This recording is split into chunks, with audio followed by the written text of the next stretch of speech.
Welcome back to Coaching Through the Bible. This week, discussing another aspect of Avraham, and focusing in on the concept called leading up. Somewhere around 15 years ago, I was working in an environment where I was struggling to gain traction with my superior, the boss that I was working for. And I looked around and I searched around and I came across a set of books that dealt with the issue of managing up and separately but relatedly leading up.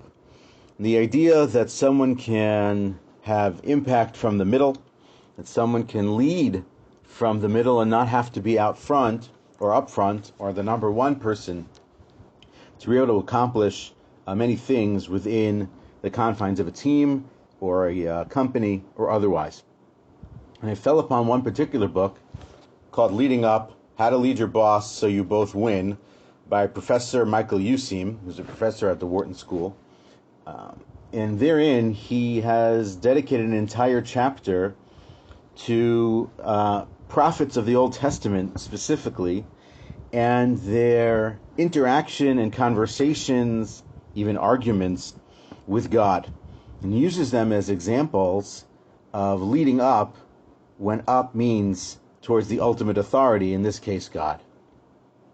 In the case of Avraham, it's in the story of the ultimate destruction of Sodom and the surrounding neighborhoods, communities, towns, cities, however you want to describe them. And it's in that context where Professor Useem discusses the concept of leading up when up is the ultimate authority. So we'll dive into the story as well as develop the concept and also distinguish between maybe a little bit between managing up and leading up, as they're not exactly the same thing, although they're certainly connected. Management and leadership are certainly connected at the hip. But also sort of understand how to build that culture in to a team or to a community.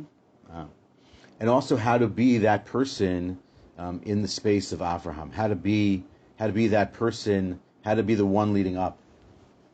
And so let me share a quote with you as follows. To come forward when an organization or superior does not encourage it can be both tremendously rewarding and extremely risky. This is from the introduction to the book. If the upward leadership works, we can help transform incipient disaster into shining triumph. If handled poorly, such upward courage may prove little more than reckless abandon, a career-shortening, or even career-ending move.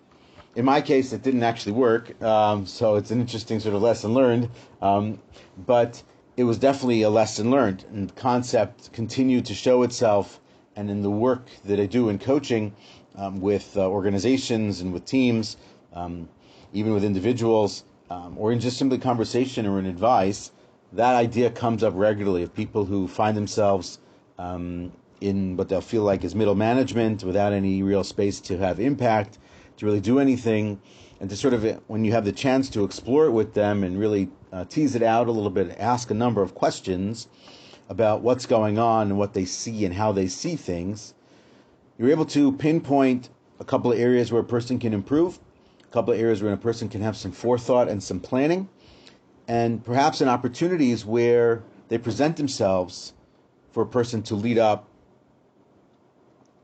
and create impact for the entirety of the team, even when they exist somewhere in the middle. The book is extraordinary, bringing many, many examples from life, from around the world, whether it's a business, whether it's related to politics and country, and obviously with respect to religion. So the story of Abraham is a pretty famous telling.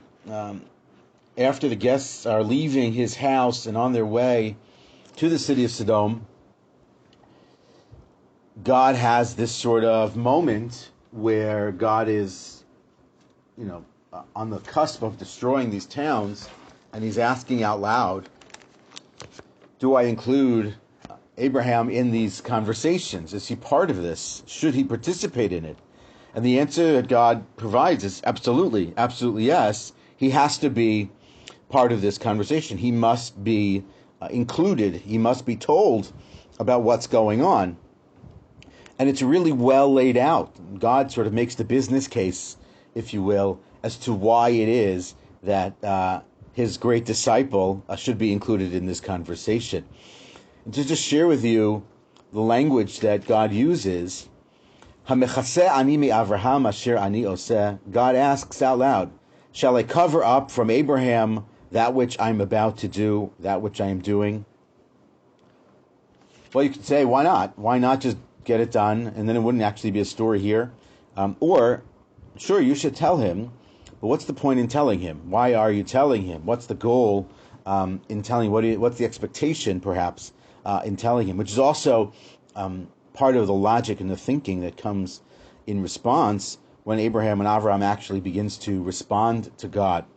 God continues and he explains why it is that he believes that his one true student in the world, his prophet Avraham, should be told.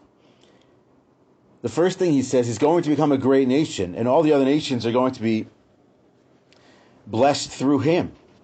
And so if God is about to destroy a nation amongst the many nations, and Avraham, this person, is a king amongst the nations, if he's the one of true source of blessing amongst the nations, then it can't be hidden from him.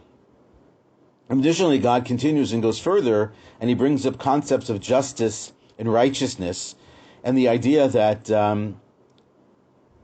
Abraham is going to teach his children and the descendants thereof, and he's going to imbue them foundationally with the ideas of righteousness and justice. If that's the case, a moment of righteousness or judgment, justice, to happen, within an eye's distance, his ability to see, he's able to see that location, and not to share that with him seems inappropriate and seems sort of a mistake to be made. And so God does, in fact, tell him what's going on. And so it's an interesting thing to just pause here for a moment and consider God's perspective and share that in the ideas of leading up. Because what God is basically doing is God is creating the environment for Avraham to ask what he's going to ask, and to say what he's going to say, and to pray what he's going to pray, and to argue in the matter that he's going to argue. God sets up that situation. He creates that space for his person to step into that void and behave in that manner. And we see it then play out many other times in the course of the Tanakh in the Bible, and of course in our own lives.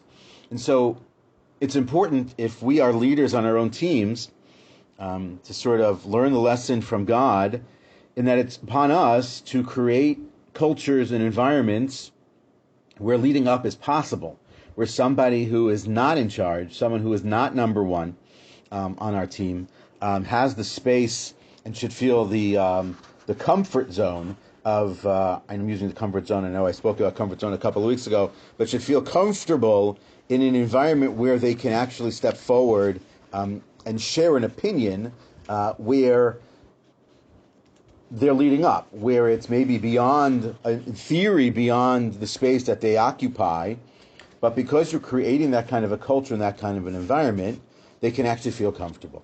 And you see in the book, at the end of the book, the last chapter, called The Upward Leader's Calling, describes sort of how a company culture can exist in that way.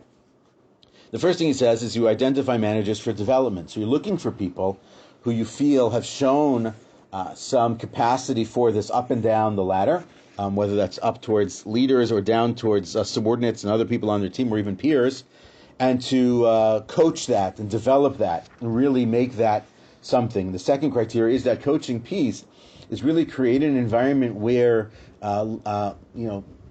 higher ups or leaders are working with people on their teams that are, in theory, ones who answer to them, coaching them up in those situations, talking through those scenarios, working through the ideas of what leading up would be. And so he brings an example of Jack Welch at GE, that when they decided to go heavily in business into online and e-commerce, he had everyone on his senior leadership team get a coach but the coaches were from below them. It was people who answered to them, who could coach them on that specific set of topics. And so what you're doing is creating lateral and bilateral approaches to leadership within the company. People who are able to give them the space to lead up, and people who also obviously are able to lead down, which is typically speaking the way we think about leadership. But it goes a little bit further, creating development programs. So really thinking through, in trying to create a culture, is thinking through the way in which a company can develop and build and cultivate these leaders by providing opportunities for them to do so, but creating the programmatic space for them also to learn about it internally. Thinking about upward experience, talking about how it was that some other people have moved up the company or in other places, bringing in examples from other places, how people have led up and how that's benefited them. And then obviously the last one is always to set an example. To be a great example is perhaps the best way to sort of show that leadership quality, whether it's simply leadership in general or the idea of leading up in specifically the case. So God is creating that environment for Abraham to step into, and which is explains the comfort that Avraham has in simply speaking his mind in that space. Why is it? So as the story goes on and God tells him he's about to destroy these places, that Avraham then feels no worry initially about beginning to speak and asking God the ultimate question right up at the beginning, which is Ha'af tispeh tzadik im rasha. In the Hebrew, Avram says, "Are you going to destroy? Are you going to put the righteous with the unrighteous in the same pot, in the same place? Are you going to look at them the same? Are you going to destroy one and the other together when they don't belong in the same room, let alone deserving of the same punishment?" Avram goes right for it. He really goes after it initially. And the reason is simply this. If God is coming to me or coming to Abraham in that space, to Avram in that spot, and he's telling him what it is that's about to happen, so then there has to be a reason why it is that he's telling him what's about to happen. Simply just informationally, so that's one thing. But that doesn't seem to be their relationship till this point. God has already had this conversation or conversations with Avraham before, where Avraham has asked him very good, very hard, very important questions about the covenant, about other things. And so God, again, is opening the door here and opening that space. And so Avraham feels very comfortable immediately. Then he obviously steps back. We'll talk about that in just a second. But it feels very comfortable stepping into that space and really being in that space. Because Avraham, on many levels, knows who he is and appreciates what role he plays. And he certainly has, as we talked last week, by being a passionate person with his beliefs and looking for opportunities to share his beliefs and to spread his vision of the world and service of God, so that he's always looking for those opportunities. So Avraham already sort of understands what his place is in the world, and knowing that the brit, the covenant exists, but what's going to be, he feels that he can say this to God.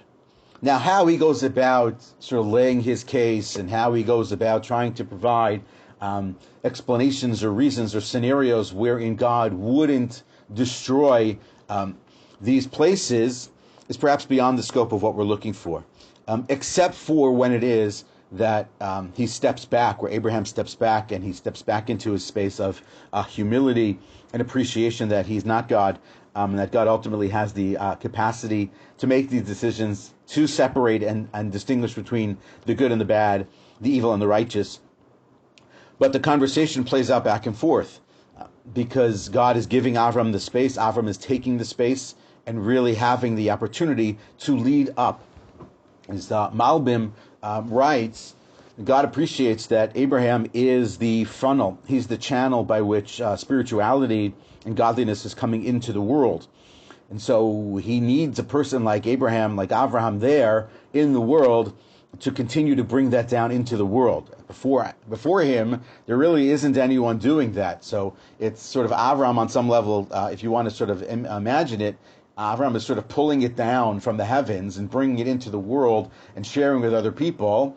And so in moments like this conversation is emblematic of that. And it's also a teachable moment for the future, for others to sort of look at these opportunities and these moments and say, you know what? God provides the space for people to lead him, to lead God. And God provides the space for people to step in and argue and disagree and to share alternative opinions, because God appreciates that it's humanity that brings godliness and holiness to the earth, so that we can see it, that they can share it with other people.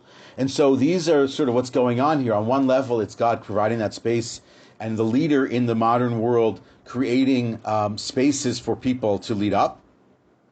And Abraham, the student, the team member, the non-leader in that sense as it relates to God in comparison, is taking that space, is taking that scenario and really running with it.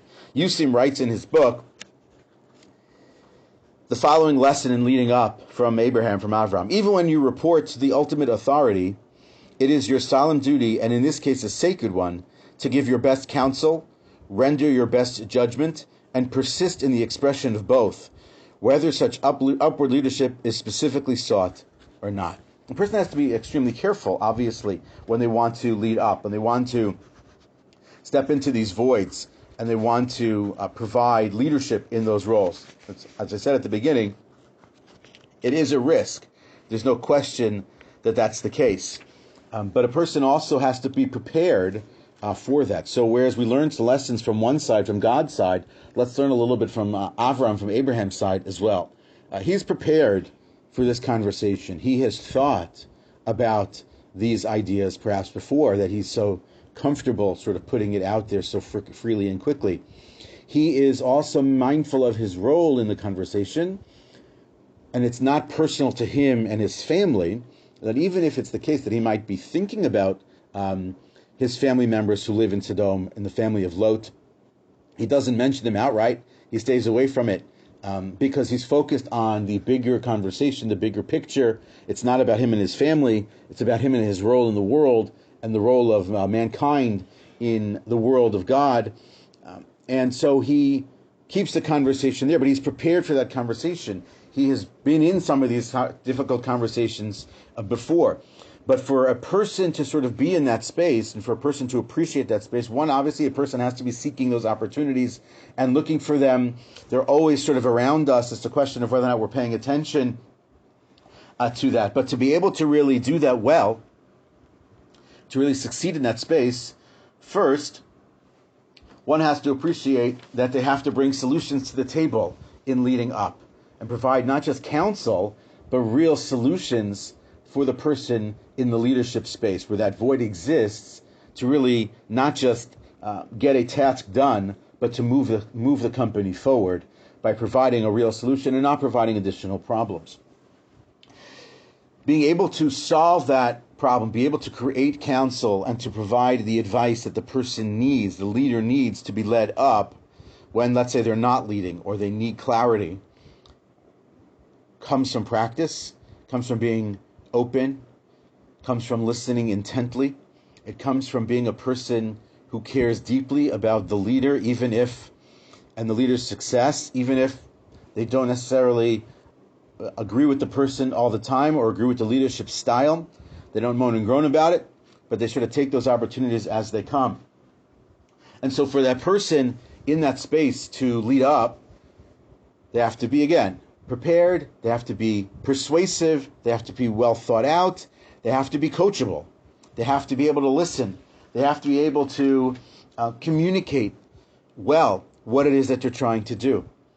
They have to be able to really communicate with clarity to the person who's the leader what it is that they're trying to accomplish. And clearly, certainly is the case that on the other end of that will be that boss or that leader will listen to them in the future for the things that they need. But in the moment, specifically, it's not focused on the leader, the person leading up, and they're providing counsel and what benefit will accrue to them. That's not the focus. The focus is on what the accomplishment will be, what the value will be, what the impact will be.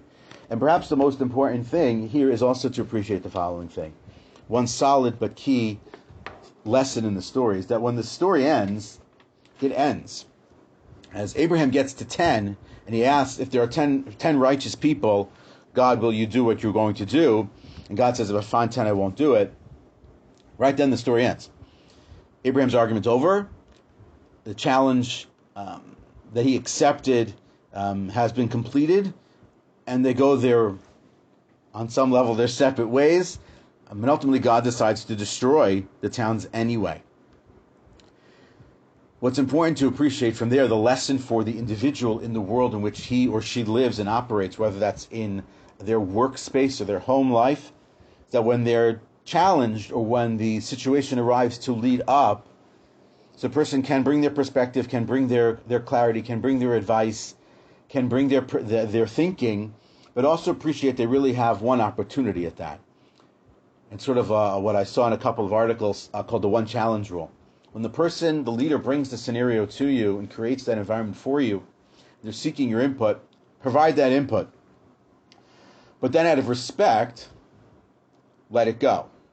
Ultimately, it's their decision, the leader's decision, to decide what to do in those spaces, but to persist and to nag and to be difficult about it or to raise it again at some point later on, both is not helpful and diminishing in terms of the value that you provide. So it's the one challenge rule. The person brings you the situation, you provide your good thinking, you provide the clarity of your logic, you show that you're committed to their success and ultimately the bigger success of the company, the family, the project, the community, whatever it is, the country.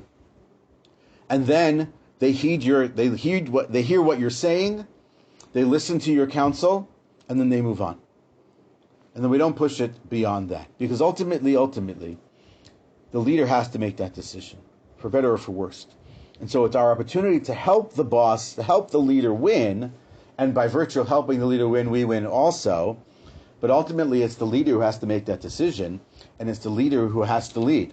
And so when we're talking about leading up, and we'll talk more about the concept of leading up and managing up, because they do come back in Yusim's examples. The second example is the story of Moshe, after the Jews sin with the golden calf. And the third example he brings is from Samuel, the book of Samuel, when the Jewish people come and want to advance the concept of bringing a king into their community. And Shmuel responds, and the way he responds, those are the three examples that Yusim brings in that chapter.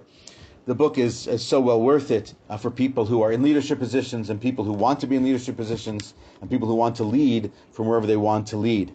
But the lessons from our story here is that we have to be, as leaders, those who are creating and providing spaces for those who are followers, those people who are with us, opportunities for them to lead, for them to move up, for them to have greater impact and input, and also those who are being led and those who are entering into those spaces to feel comfortable in those spaces, but to also prepare for those spaces and prepare for those opportunities to do their homework and to really show that sense of appreciation and empathy for the leader's situation and to listen intently. And then when those opportunities to come, to answer and to provide clarity of counsel in a manner that it is received and perhaps even accepted and then ultimately implemented. Have a great week. That is Coaching Through the Bible, week number 4, Abraham leading up.